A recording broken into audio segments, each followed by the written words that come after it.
오늘 마가복음 4장 1절에서 9절 말씀 중심으로 씨 뿌리는 비유의 실제 적용이라는 제목의 말씀으로 하나님 말씀 나누도록 하겠습니다. 우리가 성경을 해석할 때는 문맥이라는 것을 중심으로 해석을 합니다. 그런데 단어를 중심으로 해석을 하다 보면 문맥을 놓칠 수가 있습니다. 오늘 본문을 여러분이 보실 때 오늘 본문은 한국적으로 대단히 핫한 본문입니다. 이 본문을 가지고 단어를 가지고 이상하게 연결하는 이단들이 워낙에 많기 때문에 오늘 본문은 여러분이 아예 처음부터 어떻게 인식하시냐면 문맥에 의하여 이 본문을 해석한다, 이렇게 생각하시고 오늘 본문을 접근하시는 것이 대단히 중요하겠습니다. 여러분, 이 본문의 문맥은 뭡니까? 전단락은 무엇이었습니까? 예수님께서 사역을 하고 계신데 예수님의 어머니 마리아가 찾아왔죠. 예수님의 남동생인 야고보나 또 시몬이나 요셉이나 혹은 유다가 찾아왔습니다. 예수님의 여동생들이 예수님을 찾아왔습니다. 왜 찾아왔나요? 예수님을 하나님의 아들로 믿었으니까 찾아왔을까요? 예수님을 메시아 그리스도로 믿었기 때문에 예수님을 찾아왔나요? 그게 아니었어요.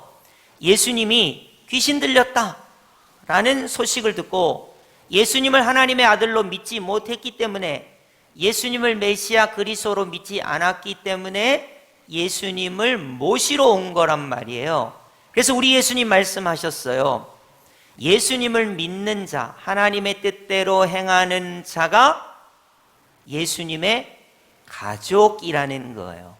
그래서 제가 찬양을 하나 지난주 가르쳐 드렸죠. 우리는 예수의 피로 가족이 되었습니다. 그랬잖아요. 그러니까 우리는 예수님을 믿음으로 예수님의 피로 하나가 되었다는 거예요. 그러나 예수님을 하나님의 아들로 믿지 않는다면 하나님의 가족이 아니죠. 예수님을 메시아 그리스도로 믿지 않는다면 우리는 가족이 아닌 거예요. 그런 맥락을 가지고 오늘 본문이 이어지고 있는 것입니다. 그래서 예수님을 믿는 것, 그것이 하나님의 뜻이요, 예수님을 믿는다는 것, 그것이 오늘 본문의 맥락으로 이어지고 있는 것이죠. 자, 그러면 오늘 본문을 한번 들어가 볼까요?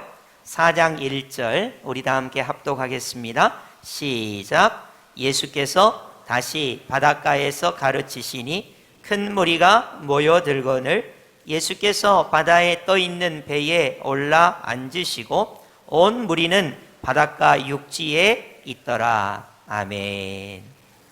내용은 이런 겁니다. 여상이 우리 예수님께서 사역을 하시는데 수많은 사람들이 예수님께 몰려들었습니다. 얼마나 많이 몰려들었든지 우리 예수님께서 지금처럼 마이크가 있으면 상당히 편하셨을 텐데 2000년 전에는 마이크가 당연히 없으니까 어떻게 하면 효과적으로 소리를 전달할까 하셔서 배를 잠깐 타시고 약간 육지에서 떨어지셨습니다. 그리고 육지 쪽을 향해서 말씀을 하시고 육지에 있는 사람들은 바닷가 쪽에서 불어오는 바람에 의하여 예수님의 목소리를 잘 들을 수 있게 된 거예요. 저도 사실 이거에 대해서 의문이 많았어요. 성지순례를 가보기 전까지는. 근데 성지순례를 갔는데 가이드가 분명히 이야기하더라고요. 예수님께서 왜 사람이 많을 때는 바람을 등지고 이야기하실 수밖에 없는가? 예수님께서 지금 배를 타시고 육지 쪽을 향하여 말씀을 하실 때는 바다에서 육지 쪽으로 바람이 아주 예수님이 말씀하시기 좋게, 그리고 듣는 청중도 마이크도 없지만 예수님의 성량을 충분히 음성을 들을 수 있게 그런 환경이었다는 거예요. 그래서 우리 예수님께서 사람이 워낙 많았기 때문에 배를 잠깐 띄우시고 바닷가 쪽에서 등을 지시고 사람들에게 말씀을 전하신 거예요. 자, 그러면 맥락이 이런 겁니다. 예수님의 어머니일지라도 예수님을 안 믿었다는 거예요. 예수님의 남동생일지라도 메시아 그리스도이신지 나중에 예수님 부활하시고 승천하신 후에 성령 강림 후에야 믿었다는 거예요. 예수님의 여동생들도 마찬가지예요. 그 지금 예수님 앞에 있는 많은 사람들이 있지만 예수님의 바람은 너희가 예수님을 하나님의 아들로 믿으면 좋겠다는 거죠. 예수님의 말씀은 너희가 예수님을 메시아 그리스도로 믿었으면 좋겠다는 거예요. 그러나 그 많은 대중의 마음속은 다 달랐다는 거예요. 예수님의 어머니도 예수님을 하나님의 아들로 메시아 그리스도로 받아들이지 않았는데 하물며 그 대중들이 지금 예수님께서 말씀을 전하실 때 저분은 하나님의 아들이셔, 내가 저분을 믿어, 저분이 예수님이 메시아 그리스도셔, 예수님의 말씀을 들으니까 나에게 믿음이 생기고 예수님의 말씀대로 행하고자 한다, 이런 태도가 아닌 사람들이 태반이었다는 거예요.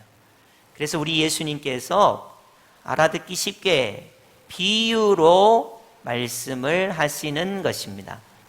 우리 예수님께서 직설적으로 여기 앉아있는 너희들 예수님의 말씀을 듣기는 듣지만 너희 예수님의 말씀을 안 듣는 사람이 많구나, 예수님을 하나님의 아들로 안 믿는 사람이 많아, 예수님을 메시아 그리스도로 못 믿는 사람이 수두룩해, 이렇게 예수님이 이야기하신 것이 아니라 씨 뿌리는 비유를 통해서 너희의 마음의 상태가 이러하기 때문에 예수님을 하나님의 아들로 못 믿을 수 있고 예수님을 메시아 그리스도로 받아들이지 못한다라는 것을 비유로 말씀하신 거예요. 여기서 우리가 사전을 한번 보도록 하겠어요. 왜 사전을 보냐면 비유라는 뜻을 알기 위해서 사전을 보는 거예요. 어떤 이단은 비유를 A 이꼴 B 이렇게 이야기하는 이단이 있습니다. 예를 들면 C는 말씀, 이렇게 딱 고정을 시켜요. 그래서 A 이꼴 B 이렇게 이야기합니다. 그리고 예를 들어서 밭은 사람의 마음, 이렇게 딱 일치를 시켜요. 과연 비유를 그렇게 일치를 시켜야 하는지 국어 시간은 아니지만 우리가 사전을 한번 화면을 통해서 보도록 하겠습니다. 우리 다 함께 비유란 한번 같이 읽어볼까요? 시작. 비유란 어떤 사물이나 현상을 그와 비슷한 다른 사물이나 현상에 빗대어 표현함이 비유예요.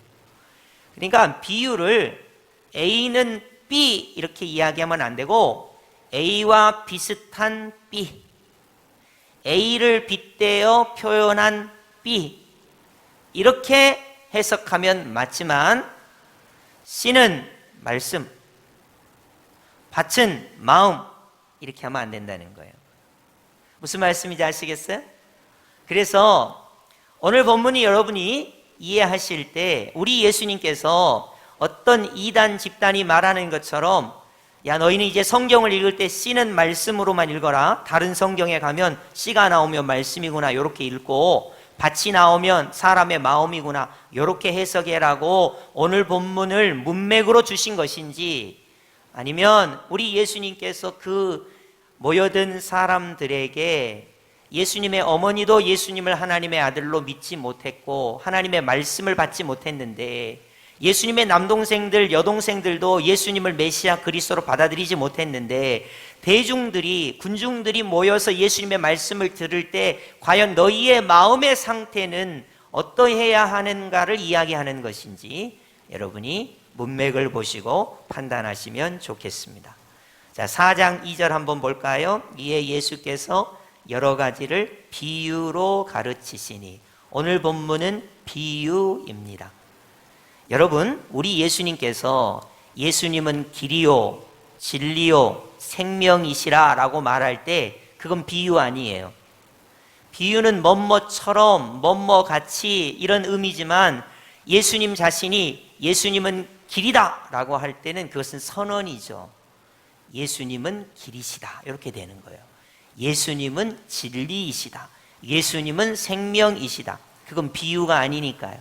그러니까 비유는 뭐뭐 같은 뭐뭐처럼 이런 식으로 이야기하고, 그리고 예수님께서 원하시는 의도를 쉽게 이해하기 위하여 이 이야기가 비유로 등장하는 것입니다. 자, 그러면 씨 뿌리는 비유 이야기를 한번 우리 볼까요?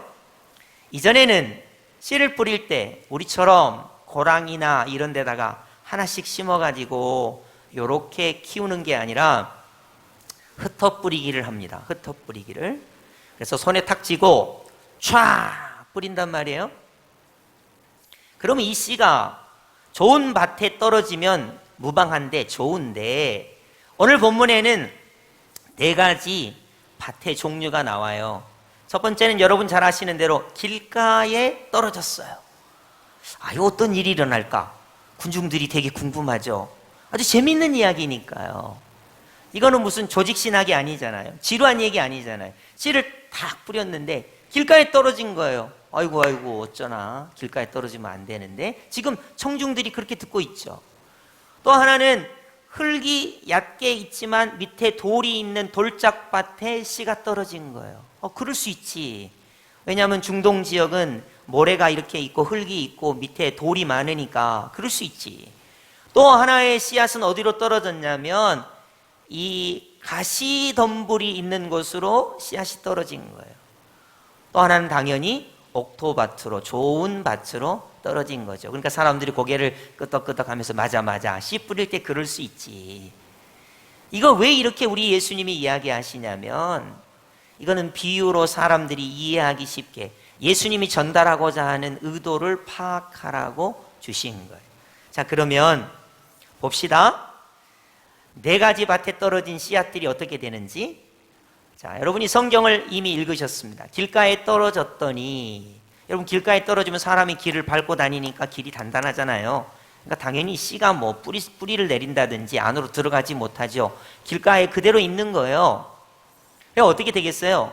새가 와서 먹어버렸죠. 새가 와서 먹어버렸어요. 그래, 맞아. 자, 여러분, 우리 예수님께서 새가 와서 먹어버렸다라고 이야기하셨기 때문에 거기서 끝나는 거예요.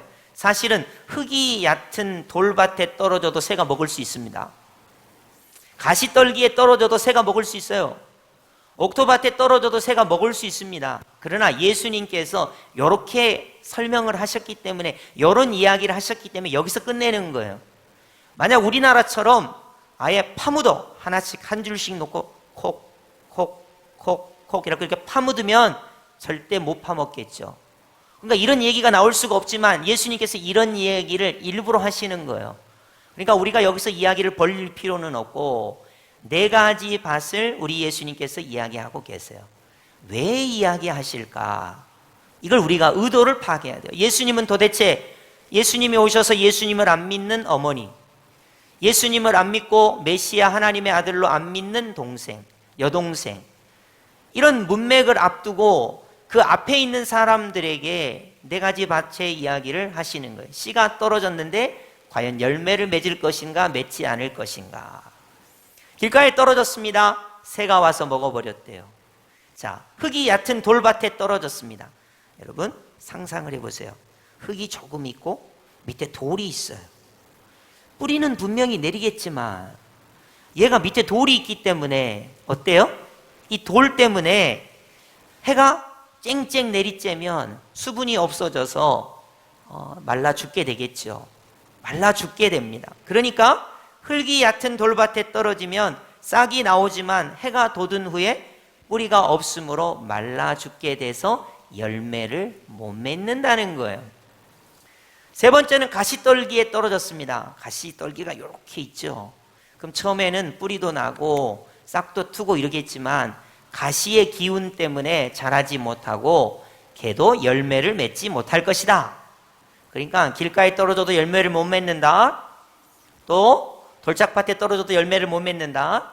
또 가시떨기에 떨어져도 열매를 못 맺는다라는 거예요. 그러나 좋은 밭에 떨어지면 어찌 됐든 열매를 30배, 60배, 100배 맺게 될 것이다. 이런 얘기를 우리 예수님 하신 거예요.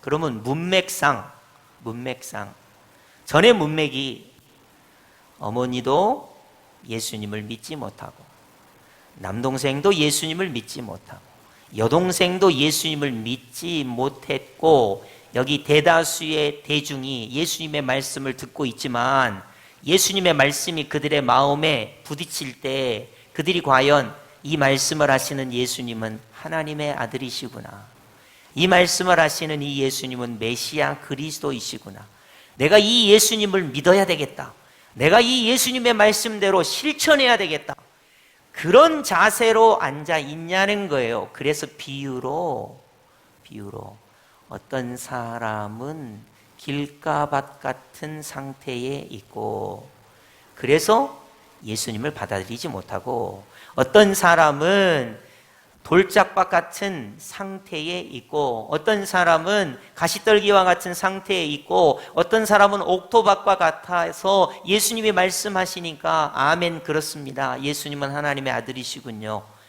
그렇습니다, 예수님은 메시아 그리스도시군요, 내가 예수님을 믿습니다 하고 그런 열매를 맺겠구나, 그런 의도를 가지고 우리 예수님께서 말씀하신다는 거예요. 그림을 한번 볼까요? 어떤 초등학생이 예수님의 씨 뿌리는 비유, 이 이야기를 듣고 그림을 그렸어요. 제가 그린 건 아닙니다. 어떤 초등학생이 그렸어요. 자, 첫 번째 그림을 보세요. 아, 길가에 떨어졌구나, 정말로 새가 그냥 주워 먹어버렸네. 네, 금방 쉽게 이해가 되죠? 두 번째 그림 보세요. 태양이 장렬하고 있는데 하필 이 씨가 떨어졌는데 돌짝밭에 떨어져서 흙은 조금 있지만 밑이 돌이에요. 그러니까 뭐 태양이 장렬하니까 당연히 수분이 없고 뿌리가 타서 말라 죽는 거죠. 그러니까 열매 못 맺는 거죠. 세 번째 그림을 보세요. 손이 이렇게 잡고 있는 그림. 가시떨기가 막 있어요. 뭐 저는 이런 거 잘 안 키워봐서 가시떨기가 얼마나 피해를 주는지는 잘 모르겠지만 예수님 말씀하신 대로 얘가 기운을 피지 못하고 말라서 죽게 되는 거죠. 그리고 좋은 땅에 떨어진 씨앗은 30배, 60배, 100배의 결실을 맺었다라고 예수님께서 비유로 말씀하셨어요. 멋멋인 것처럼, 멋멋과 같이 어떤 예수님의 의도를 나타내기 위하여입니다. 이랬더니 의견이 분분합니다. 이야기는 쉬웠어요. 그런데 의도를 파악하기가 어려웠습니다. 그래서 제자들이 예수님께 물었죠. 예수님, 도대체 무슨 소리예요? 무슨 뜻이에요? 예수님이 해석해 주세요. 이렇게 나온 거예요. 그래서 예수님이 해석한 거를 살펴보겠어요. 자, 화면에 한번 띄워주시겠어요? 자, 길가에 떨어졌는데 새들이 먹었다는 것은 예수님께서 이런 것처럼 생각하면 된다. 예수님이 말씀을 주셨는데 마치 예수님의 말씀이 내 마음에 와닿지 않는 것은 사단이 다른 생각을 하게 하거나 다른 데 신경을 쓰게 해서 예수님의 말씀을 빼앗아 버렸기 때문이다 라는 거예요. 만약 여러분이 오늘 설교를 들었는데 집에 갔는데 말씀이 하나도 생각이 안 나요. 이상하다. 오늘 제목이 뭐지? 이상하다. 씨 뿌리는 비유를 내가 어떻게 적용해야 되지? 내가 오늘 예배당에 갔다 왔는데 말씀이 하나도 생각이 안 나네? 이럴 수 있잖아요.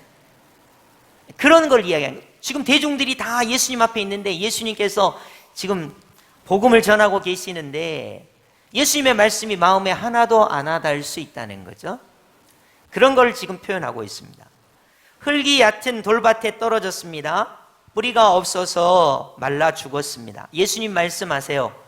처음에는 기쁨으로 예수님의 말씀을 받아. 와, 진리의 말씀이다. 이 말씀대로 순종해야지.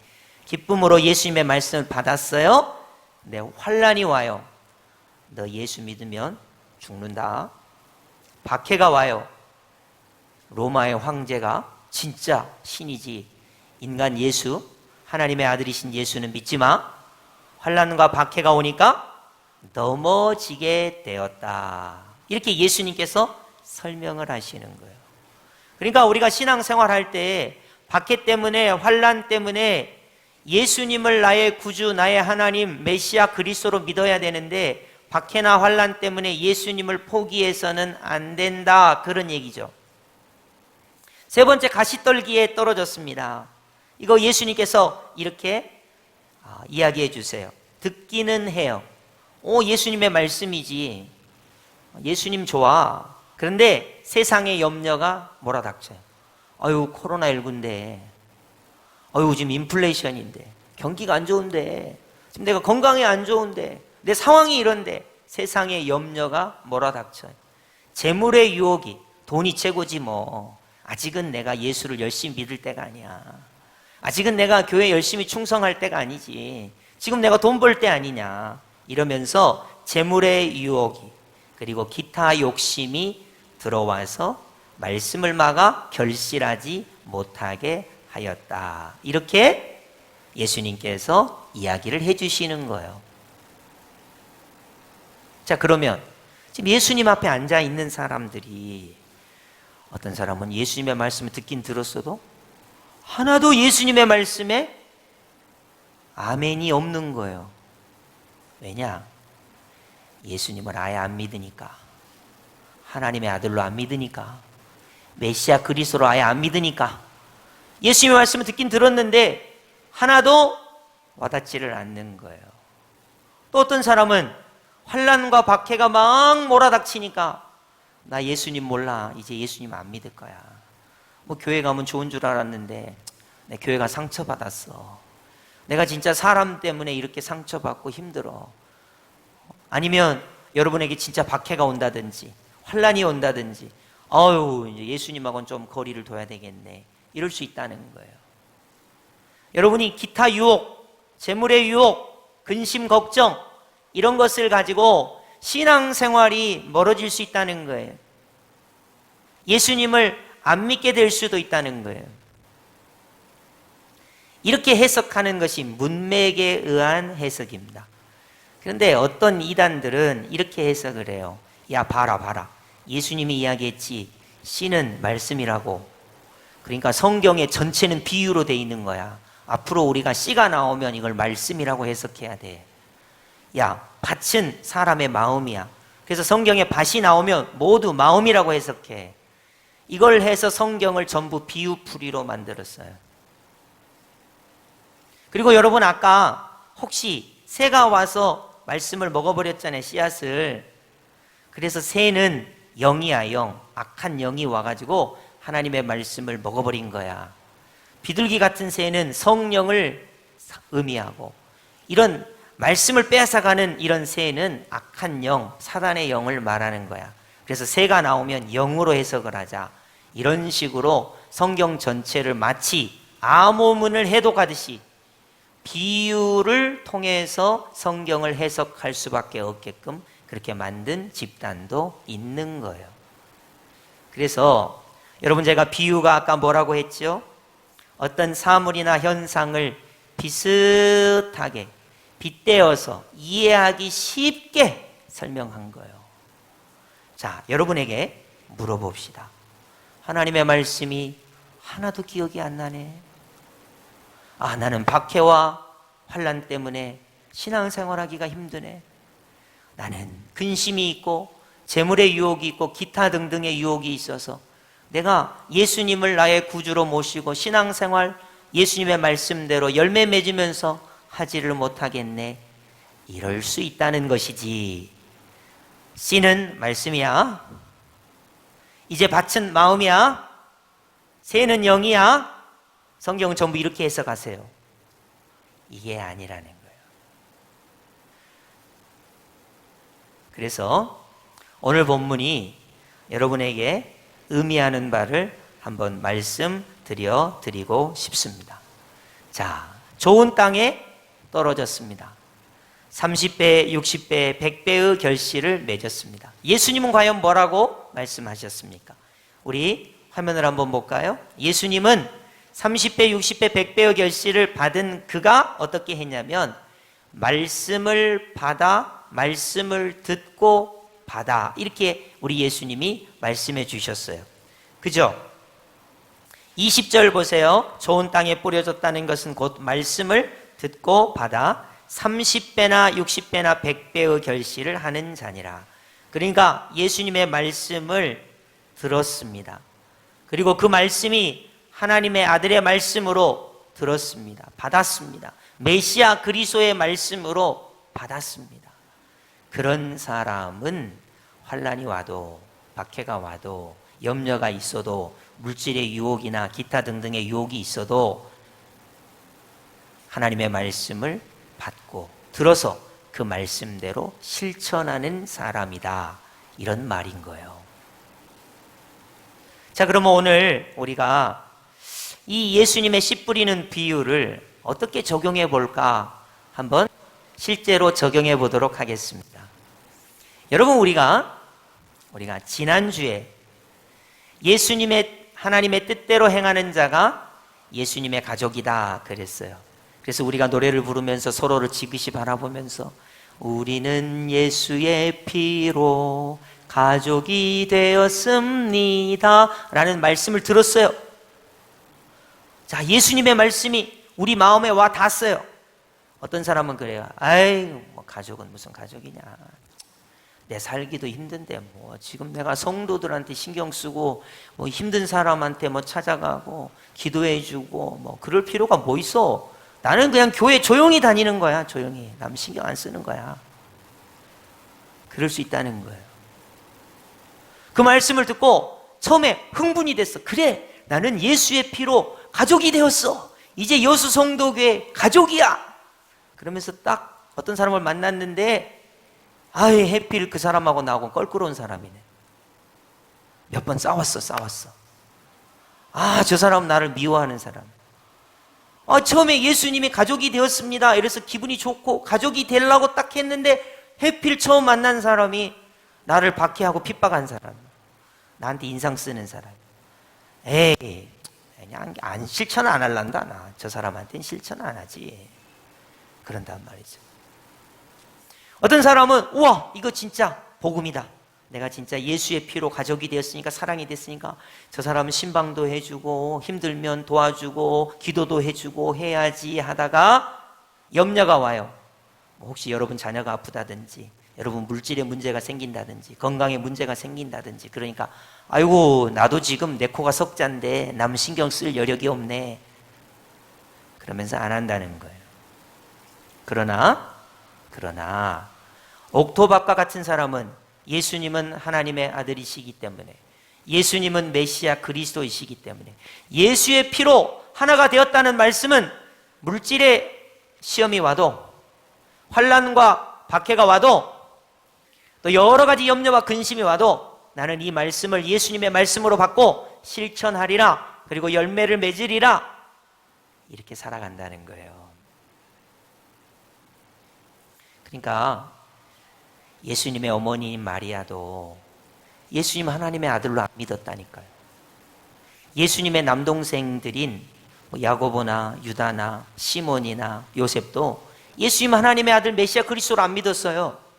예수님의 여동생들도 마찬가지예요.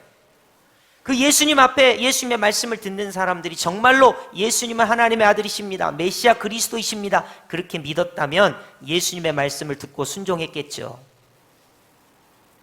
길가밭같이 열매를 못 맺지는 않았을 거예요. 가시떨기밭같이 열매를 못 맺지는 않았을 거예요. 돌짝밭같이 열매를 못 맺지는 않았을 거예요. 옥토밭은 어떤 밭이냐? 예수님은 하나님의 아들이십니다, 믿는 사람이라는 거예요. 예수님은 메시아 그리스도라고 믿는 사람이라는 거예요. 그래서 그 예수님의 말씀을 받아서 마귀가 예수님의 말씀을 뺏으려고 노력을 해도, 또 박해와 환난이 있어도, 염려가 있고 또 근심이 있고 물질의 어려움이 있어도 나는 예수님은 하나님의 아들이심을 믿어, 그리고 예수님 메시아 그리스도이심을 믿어, 나는 예수님의 말씀대로 순종할 거야, 이런 자세를 가져야 열매를 맺는다, 그런 말씀입니다. 그러니까 얼마나 쉬운 말씀이에요. 이게 문맥입니다. 그리고 이렇게 적용하는 거예요. 우리가 말씀을 읽었을 때 이렇게 적용하는 거예요. 근데 어떤 이단 집단은 그렇게 하지 마, 그렇게 문맥으로 하지 말고 우리가 하는 식으로 해봐. 그럼 성경이 새롭게 보여. 왜 그러냐? 그 이단의 교주가 가르치는 대로 세뇌를 시키는 것이죠. 그래서 제가 이제 광고 시간에도 초급하는 그런 거 이야기를 하긴 하겠습니다만은 씨밭, 나무, 새를 비롯해서 이렇게 비유풀이로 전부 성경을 해석하게 해요. 그래서 결국 요한계시록도 그 교주가 해석해주고, 성경은 비유로 돼 있기 때문에 마치 암호문을 해독하듯이, 여러분 그 첩자들이나 간첩이 암호문이 있죠. 그리고 그 암호표를 대야 그게 뜻이 이루어지는 것처럼, 이해가 되는 것처럼 암호 해독을 하도록, 자기들만 성경을 알 수 있도록, 요한계시록도 자기들만 해석하는 것처럼 그렇게 잘못된 것들이 있다 하는 것을 여러분이 기억하시면 되겠습니다. 말씀을 정리해 볼까요? 씨 뿌리는 비유를 실제적으로 어떻게 적용해 볼까요?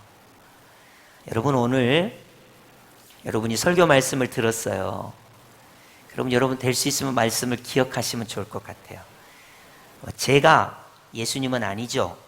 그러나 예수님의 말씀을 제가 대언해 드렸으니까 이 말씀 속에서 예수님은 하나님의 아들이셔, 예수님은 메시아 그리스도이기 때문에 내가 예수님을 믿어, 이 예수님의 말씀이 내 마음에 왔으니까 내가 예수님의 말씀대로 믿고 순종해야지, 열매를 맺어야지, 그러한 자세가 필요하다라는 것이 오늘 본문의 내용이 되겠습니다. 여러분, 오늘 말씀을 꼭 기억하시면서 여러분이 성경을 읽으시다가 혹은 묵상하다가 혹은 설교를 들으시다가 예수님의 말씀을 들으시거든 언제나 예수님은 하나님의 아들이십니다, 예수님은 메시아 그리스도이십니다, 나를 구원하신 예수님의 말씀을 내가 염려 때문에 잃어버리지 않겠습니다. 환난과 박해 때문에 잃어버리지 않겠습니다. 내가 육신의 건강이나 물질의 어떠한 염려 때문에 예수 그리스도를 잃어버리지 않겠습니다. 예수님의 말씀을 듣고 그 말씀대로 믿으며 순종하는, 정말로 열매 맺는 하나님의 사람이 되겠습니다. 이렇게 결단하시는 은혜가 있기를 예수님의 이름으로 축복합니다. 아멘.